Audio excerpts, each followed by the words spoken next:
محترم بزرگ و عزیز دوستو،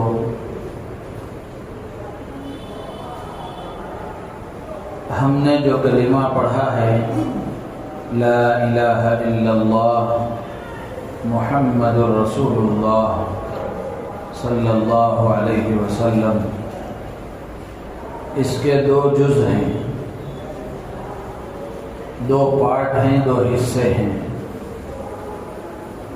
ایک جز ہے لا الہ الا اللہ اور دوسرا جز ہے محمد رسول اللہ۔ پہلے جز کے ذریعے سے ہم نے کائنات کی اس سچائی کو جانا اور پہچانا اور مانا ہے کہ اس کائنات میں اللہ کے علاوہ کوئی ہستی، اللہ کے علاوہ کوئی چیز اور اللہ کے علاوہ کوئی ذات ایسی نہیں ہے جس کی عبادت کی جائے اور اس سے مدد مانگی جائے۔ عبادت کے قابل بھی اللہ ہی کی ذات ہے، مدد مانگے جانے کے قابل بھی اللہ ہی کی ذات ہے۔ لا معبود الا اللہ، کہ معبود عبادت کیے جانے کے قابل صرف ایک اللہ کی ذات ہے۔ وہ اس لیے کہ اللہ کے علاوہ کسی کے پاس یہ طاقت ہے ہی نہیں کہ اللہ کی مرضی کے بغیر کسی کو فائدہ پہنچائیں، اللہ کی مرضی کے بغیر کسی کو نقصان پہنچائیں، اللہ کی مرضی کے بغیر کسی کا کچھ بگاڑ سکیں، کسی کا کچھ بنا سکیں۔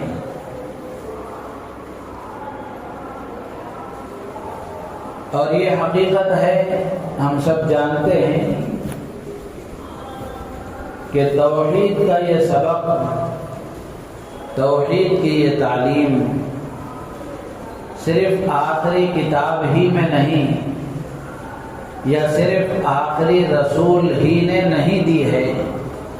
بلکہ اللہ کے سارے پیغمبروں نے اللہ کی وحدانیت کا سبق پڑھایا ہے، اللہ کی توحید کی تعلیم دی ہے۔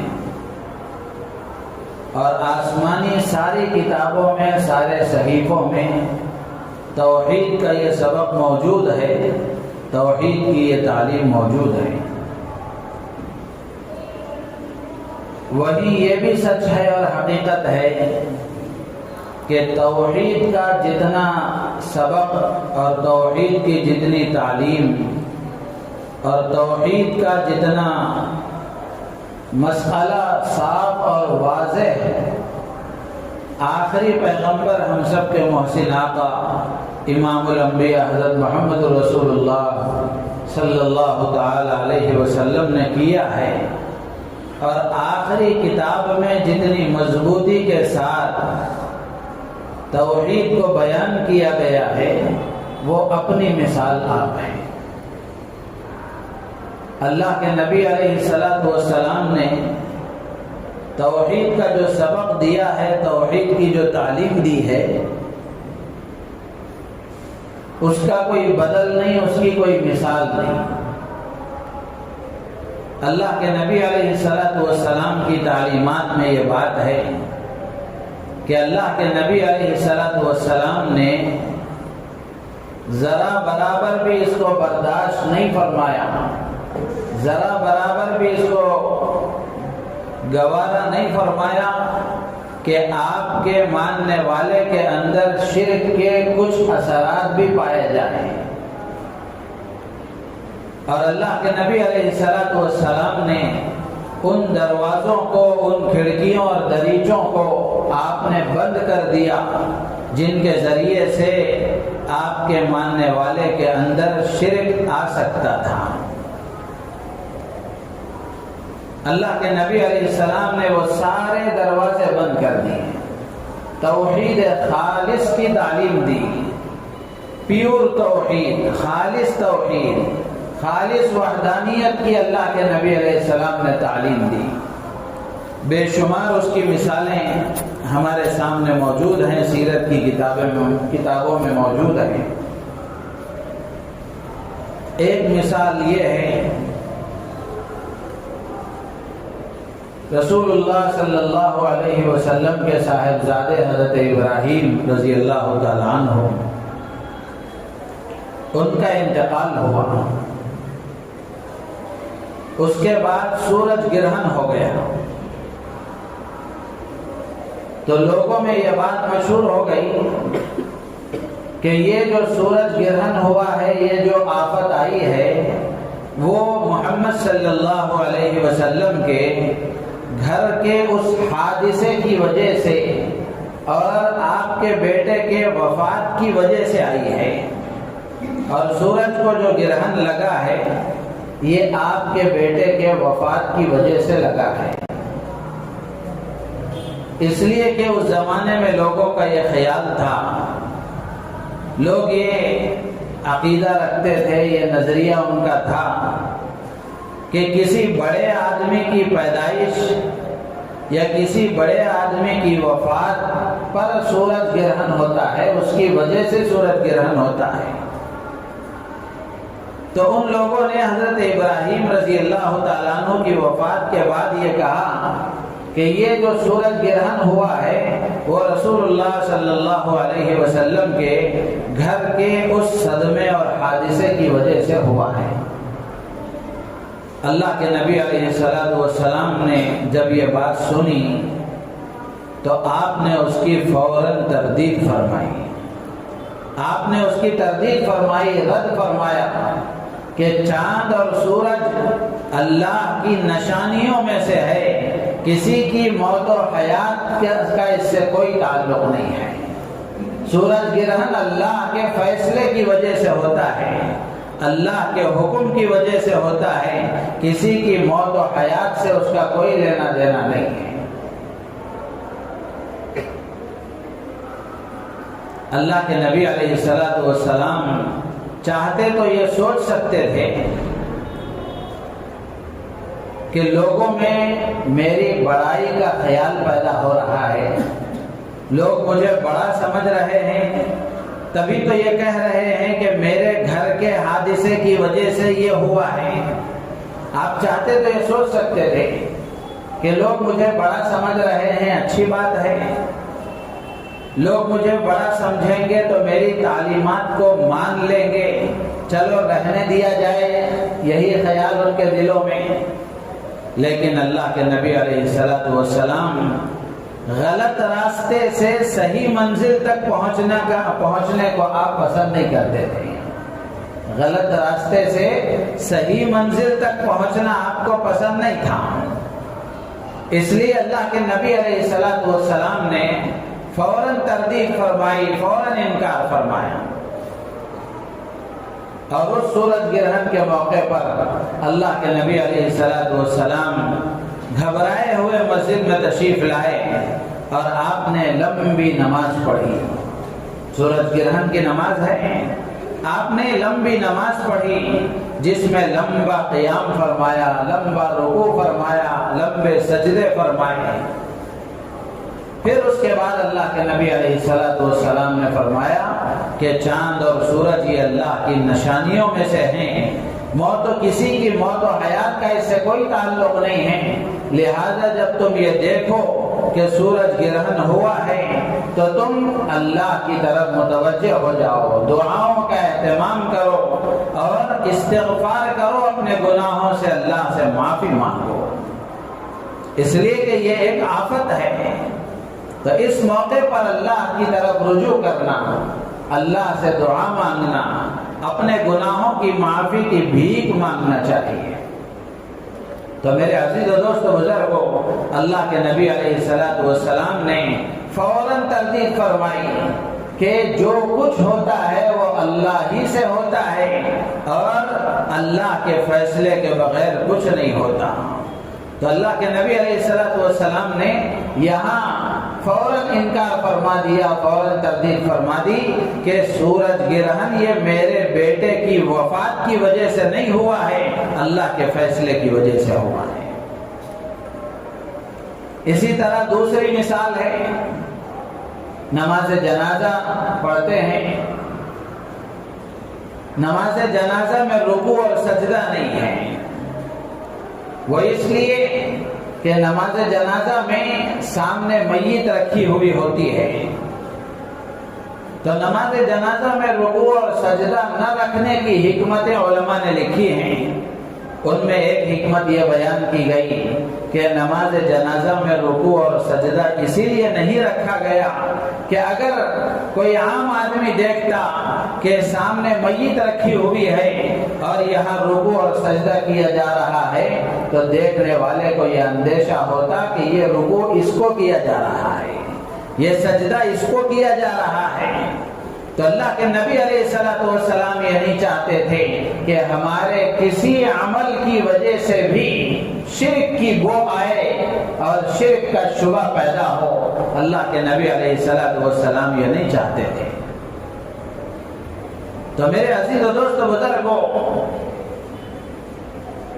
اللہ کے نبی علیہ السلام نے ایسی تمام چیزوں کی تردید فرمائی، ایسی تمام چیزوں کی آپ نے تردید فرمائی۔ اسی طرح تیسری مثال ہے، سورج کے نکلنے کے وقت میں،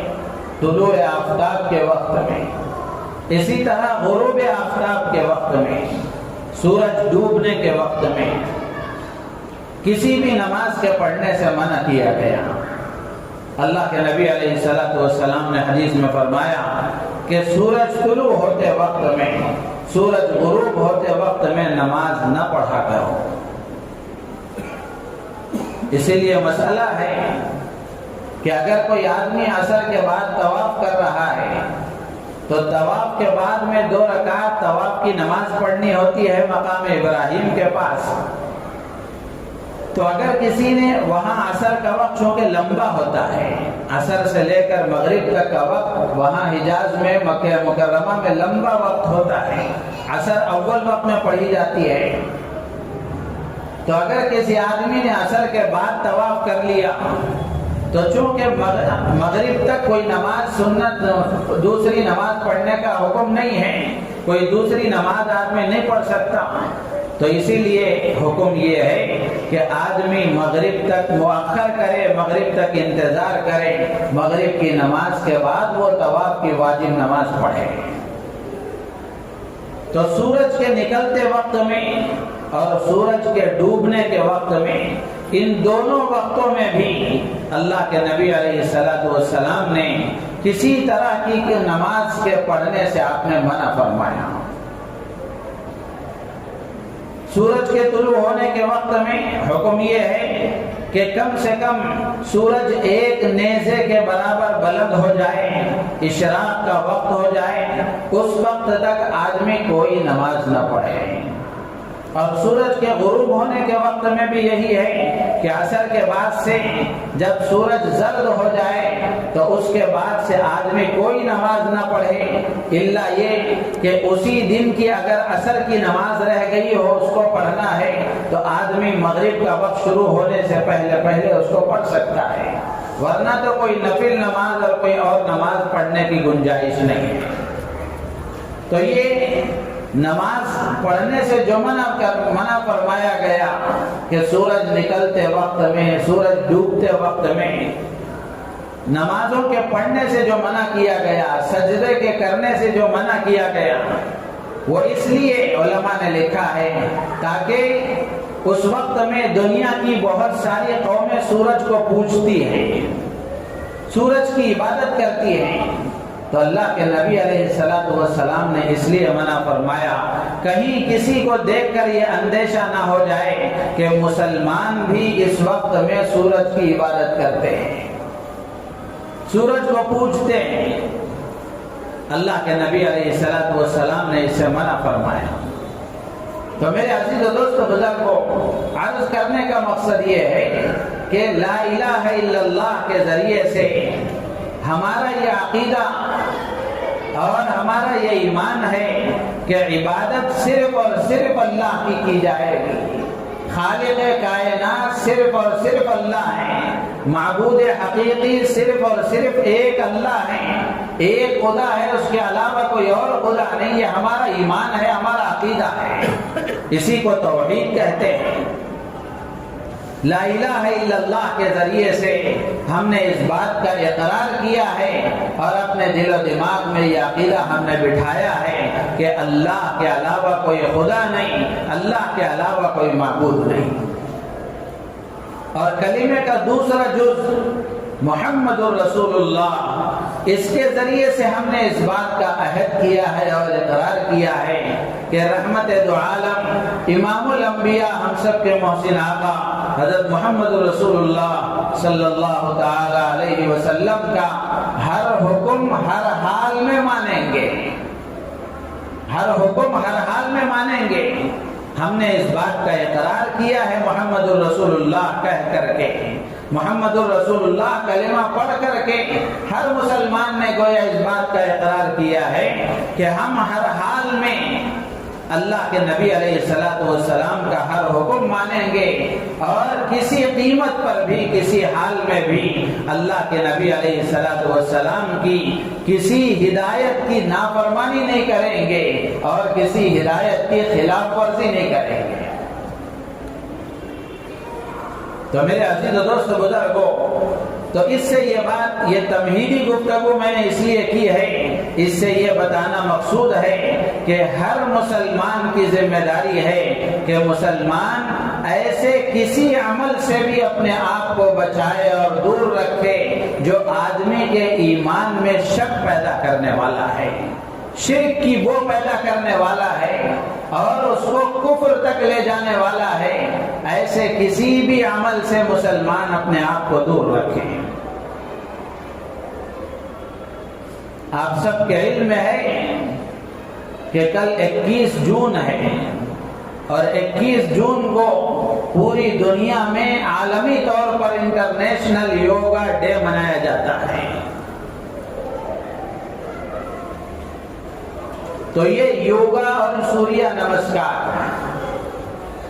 اسکولوں میں بھی اس کو رائج کیا گیا ہے، اسکولوں میں بھی یہ کیا جاتا ہے، بہت سارے مسلمان بھی اس میں مبتلا ہیں۔ تو یہ یوگا اور سوریہ نمسکار یہ دونوں کیا چیزیں ہیں؟ کیا مسلمان اس کو کر سکتا ہے یا نہیں کر سکتا؟ اس کے سلسلے میں کچھ باتیں مجھے عرض کرنی ہیں۔ یوگا ہے، سوریہ نمسکار ہے، یہ دونوں سنسکرت زبان کے لفظ ہیں، اور یوگا کے بارے میں بھی اور سوریہ نمسکار کے بارے میں بھی یہ کہا جاتا ہے اور یہ کہہ کر لوگوں کو دھوکہ دیا جاتا ہے کہ یہ ایک قسم کی ورزش ہے، یہ ایک قسم کی ورزش ہے، یہ کوئی عبادت نہیں ہے۔ جبکہ چاہے یوگا ہو چاہے سوریہ نمسکار ہو، یہ دونوں بھی آرین قوم کے عقیدوں میں سے ہیں اور برہمن قوم کے عقیدوں میں سے ہیں، اور ان کی مذہبی کتابوں میں باقاعدہ اس کی ہدایات موجود ہیں۔ یوگا کا جو طریقہ ہے، اس طریقے کو کرتے وقت میں جو منتر پڑھے جاتے ہیں، جو اسلوب پڑھے جاتے ہیں، اس کا ترجمہ میں نے دیکھا ہے۔ تو اس کا ترجمہ اگر دیکھا جائے، اس کو پڑھا جائے، تو اس میں شرکیہ الفاظ بھی ہیں، اور اس کے ذریعے سے یہ پتہ چلتا ہے کہ یہ ایک قسم کی ورزش نہیں ہے بلکہ ایک مذہب کی عبادت ہے، ایک خاص قسم کی عبادت ہے۔ تو اس لیے اس کو صرف ایک ورزش کہنا اور ورزش کہہ کر کے اس کو انجام دینا، یہ ایک مسلمان کے لیے جائز نہیں ہے۔ دوسری قومیں کرتی ہیں وہ کریں، اور ہمارے برادران وطن ہندو بھائی اگر کرتے ہیں تو یہ ان کا مذہب ہے، ان کا عقیدہ ہے، وہ خوشی سے کریں، ہمیں کوئی اعتراض نہیں ہے۔ ہم مسلمانوں سے یہ کہتے ہیں کہ کیا مسلمان یہ کام کر سکتا ہے؟ مسلمان نہیں کر سکتا، اس لیے کہ یہ صرف ورزش نہیں ہے بلکہ یہ خالصتاً ان کی ایک مذہبی عبادت اور ریاضت ہے۔ ویسے آپ دیکھیں گے کوئی بھی عبادت ہو، ہر عبادت کے کچھ جسمانی فائدے ضرور ہوتے ہیں۔ جیسے نماز آپ لے لیں، نماز آدمی پڑھتا ہے، نماز ایک عبادت ہے، نماز آدمی پڑھتا ہے، اس کے بہت سارے جسمانی فائدے ہیں۔ رکوع کرتا ہے، سجدہ کرتا ہے، قیام کرتا ہے، قاعدہ کرتا ہے، اس کے بہت سارے فائدے ہیں۔ اور اس سے پہلے وضو کرتا ہے، وضو کے بہت سارے فائدے ہیں۔ قرآن پڑھتا ہے، اس کے بہت سارے فائدے ہیں۔ تو اس لیے زیادہ تفصیلات میں جانے کی ضرورت نہیں ہے، عرض صرف اتنا کرنا ہے کہ یہ یوگا یہ بھی ایک سنسکرت زبان کا لفظ ہے، اور یہ ہمارے برادران وطن کی ایک خاص مذہبی عبادت ہے، ان کا مذہبی عمل ہے۔ مسلمان اس میں شامل نہیں ہو سکتا اور مسلمان یہ کام نہیں کر سکتا۔ اسی طریقے سے سوریہ نمسکار ہے، یہ بھی ایک سنسکرت زبان کا لفظ ہے۔ اس کا مطلب یہ ہوتا ہے کہ آدمی سورج کو خدا مان کر اس کے سامنے اپنے آپ کو جھکانا اور اس کے سامنے آداب بجا لانا، اس کی عبادت کرنا، یہ اس کا مطلب ہوتا ہے۔ تو سوریہ نمسکار کے جو طریقے ہیں وہ بھی اپنائے جاتے ہیں بہت سارے اسکولوں میں، لازمی طور پر اس کو انجام دیا جاتا ہے، اور ہمارے بہت سارے مسلمانوں کے بچے بھی ان اسکولوں میں پڑھتے ہیں اور وہ بچے بھی یہ کام کرتے ہیں، جبکہ سراسر شرکی عمل ہے، سراسر شرکی عمل ہے۔ اور سوریہ نمسکار کا جو روحانی مقصد ان کی کتابوں میں لکھا ہوا ہے وہ یہ ہے کہ آدمی دل سے یہ مانے کہ سورج خدا ہے، اس کے سامنے میں اپنے آپ کو جھکا رہا ہوں، اس کی بندگی کر رہا ہوں، اس کی پوجا کر رہا ہوں، اور دل سے یہ مانے کہ یہ سورج ہی زندگی کو چلا رہا ہے، اسی کی وجہ سے زندگی چل رہی ہے۔ اس عقیدے کے ساتھ آدمی وہ عمل کرتا ہے، تو یہ بھی ان کی ایک مذہبی عبادت ہے۔ تو مسلمان کے لیے یہ دونوں چیزیں بالکل اس کی گنجائش نہیں ہے، مسلمانوں کے عقیدے کے خلاف ہے اور مسلمانوں کے مذہب کے خلاف عمل ہے۔ تو اس لیے مسلمانوں کو چاہیے کہ وہ خود بھی اپنے آپ کو اس سے دور رکھیں اور اپنے بچوں کے اندر بھی اس کے سلسلے میں بیداری پیدا کریں اور اپنے بچوں کو بھی اس سے دور رکھیں، اس لیے کہ اس سے عقیدہ خراب ہوتا ہے، آدمی ایمان کے دائرے سے نکلتا ہے، شرکی عمل کرتا ہے۔ تو اس لیے اپنے آپ کو اس سے دور رکھنے کی فکر کریں، اور اسکولوں میں اس کو لازمی طور پر کیا جانا اور سرکار کی طرف سے اس کو لازم کیا جانا، یہ تو آئین ہند کے بھی خلاف ہے، ملک کے دستور کے خلاف ہے۔ اس لیے کہ ملک کا جو قانون ہے، اس کا جو آرٹیکل 15 ہے، 15 ہے، اس کے تحت حکومت کو اس بات کا پابند بنایا گیا ہے کہ حکومت کسی بھی شہری کے خلاف مذہبی تعصب کا سلوک نہیں کر سکتی، مذہبی تعصب کا سلوک کسی شہری کے ساتھ حکومت نہیں کر سکتی۔ اور آرٹیکل 25 اس کے تحت ہر شہری کو یہ حق دیا گیا ہے کہ وہ اپنی خوشی اور اپنی رضامندی کے ساتھ کسی بھی مذہب کو اختیار کرے، اس پر عمل کرے، اس کی تبلیغ کرے، اس کی گنجائش ہے۔ تو اگر کسی اسکول میں، کسی تعلیم گاہ میں اس کو لازم کر دیا جائے، اسکول والوں کی طرف سے ہو یا حکومت کی طرف سے ہو، سرکار کی طرف سے ہو، اگر اس کو لازم کر دیا جائے تو پھر یہ مذہبی آزادی کے خلاف عمل ہے، قانونی چارہ جوئی اس کی جا سکتی ہے۔ آج سے کچھ سال پہلے اس وقت میں جو موجودہ حکومت ہے اسی حکومت کے ایک اور وزیر اعظم تھے، نام لینے کی ضرورت نہیں ہے، یہاں اس کی ضرورت بھی نہیں ہے۔ تو جب وہ وزیر اعظم تھے، ملاقات کے لیے لکھنؤ دارالعلوم ندوۃ العلماء میں حضرت مولانا سید ابو الحسن علی ندوی رحمۃ اللہ علیہ کے پاس وہ تشریف لے گئے۔ حضرت سے انہوں نے ملاقات کی اور پھر دونوں کے درمیان میں کچھ موضوعات پر گفتگو ہوئی، بات چیت ہوئی۔ ملاقات کے بعد حضرت مولانا سید ابو الحسن علی ندوی رحمۃ اللہ علیہ نے انٹرویو دیا اور میڈیا کے سامنے گفتگو کی۔ یہ وہ وقت تھا جب یہ بات چلائی جا رہی تھی اور یہ فرمان جاری کیے جا رہے تھے کہ تمام اسکولوں میں یہ یوگا اور سوریہ نمسکار کو لازم کیا جائے۔ تو اس وقت میں اس بہادر اور مومنانہ شان رکھنے والے حضرت مولانا سید ابو الحسن علی ندوی رحمۃ اللہ علیہ نے فرمایا تھا کہ میں اپنے تمام بچوں کو تعلیم سے محروم دیکھوں یہ تو ممکن ہے، برداشت کر سکتا ہوں، لیکن ہمارے بچوں میں سے کسی بچے کے عقیدہ خراب ہو جائے، اس کے عقیدے پر آنچ آ جائے، میں اس کو برداشت نہیں کر سکتا۔ میرے عزیز و دوست بزرگوں، یہ ہر مسلمان کے دل کی آواز ہونی چاہیے اور ہر مسلمان کو اپنے ایمان کی اس طرح فکر کرنی چاہیے۔ اگر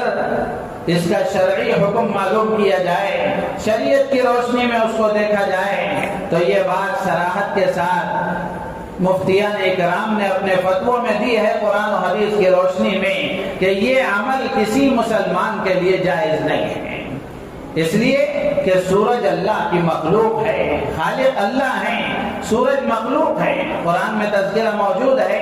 حضرت ابراہیم علیہ السلام جب الوہیت اور ربوبیت پر غور کر رہے تھے، چاند کو آپ نے دیکھا،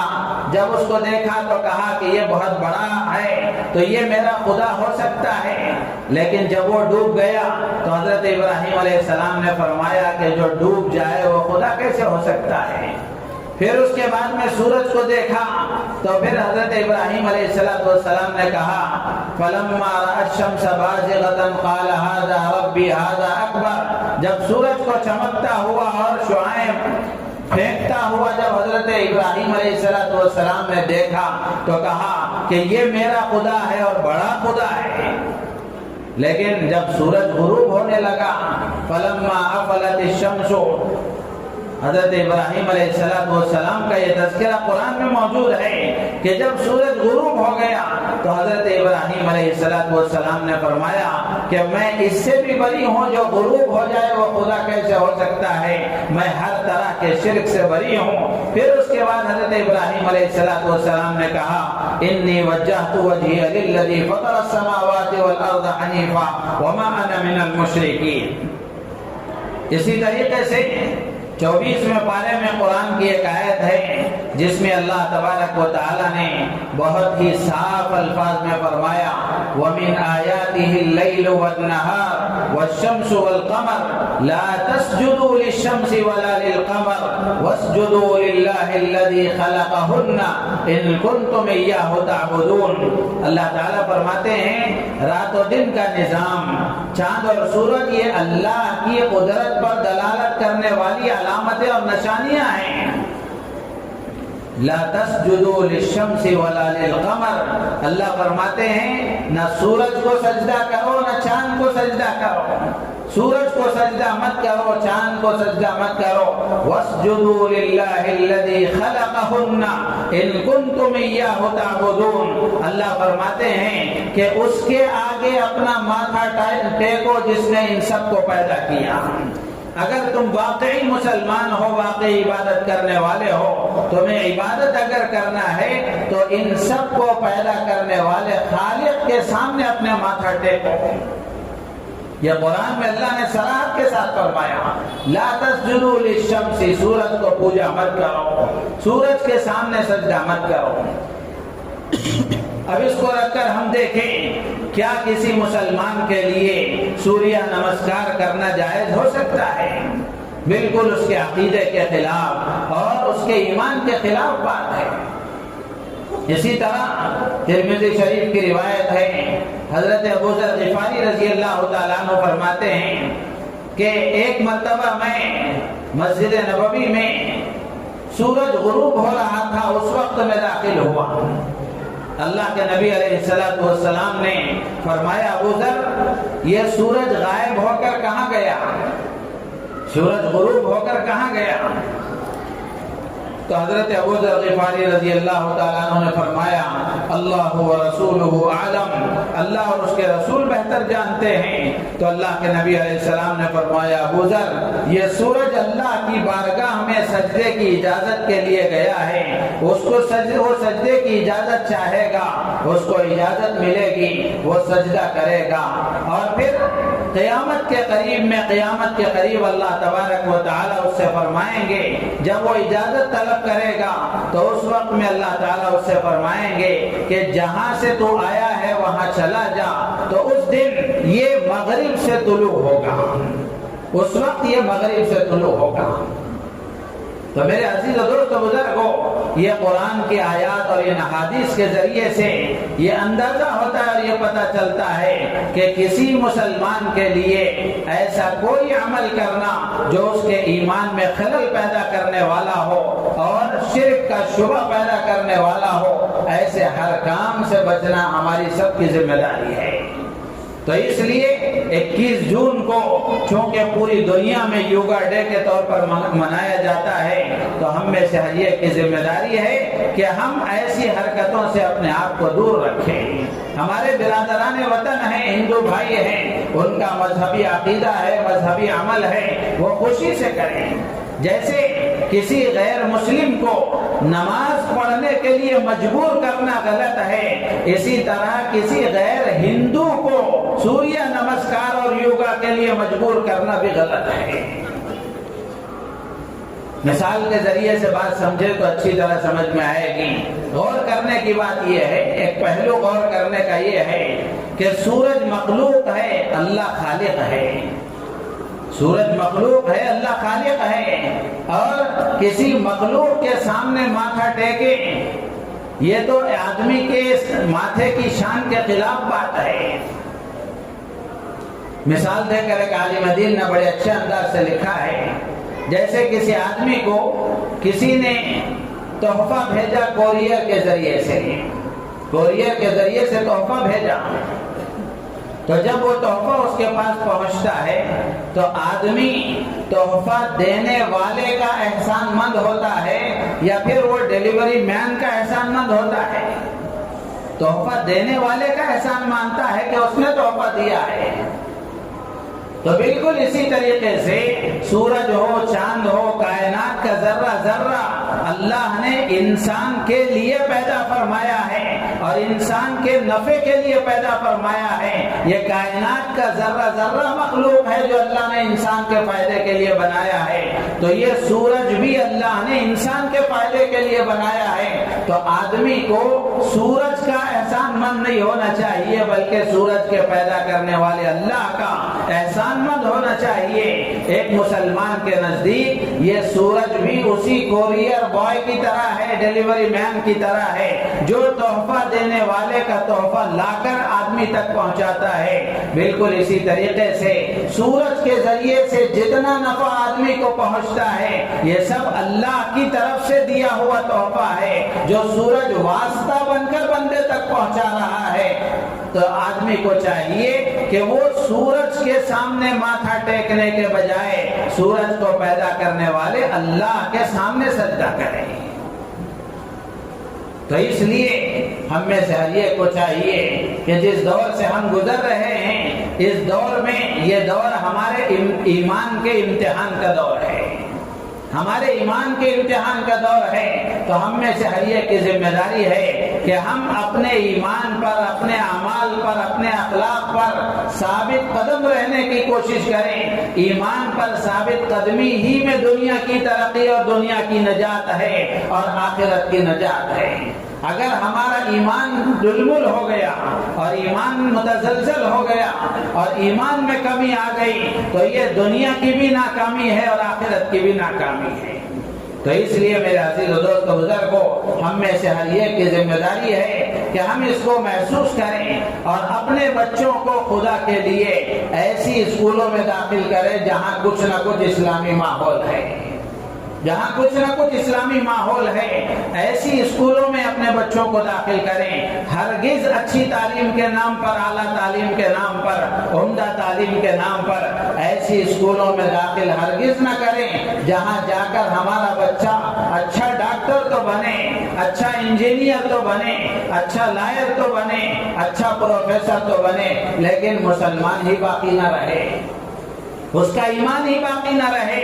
نام اس کا عبداللہ ہے، عبد الرحمن ہے، لیکن اس کا دل دماغ عبداللہ عبد الرحمن کا نہیں ہے، بلکہ اس کو اسلام کے بارے میں شکوک و شبہات پیدا ہو گئے ہیں، اللہ کے نبی کے بارے میں شک و شبہ اس کو پیدا ہو گیا ہے۔ تو ایسی تعلیم کا کیا فائدہ ہے؟ ایسی تعلیم کا کیا فائدہ ہے؟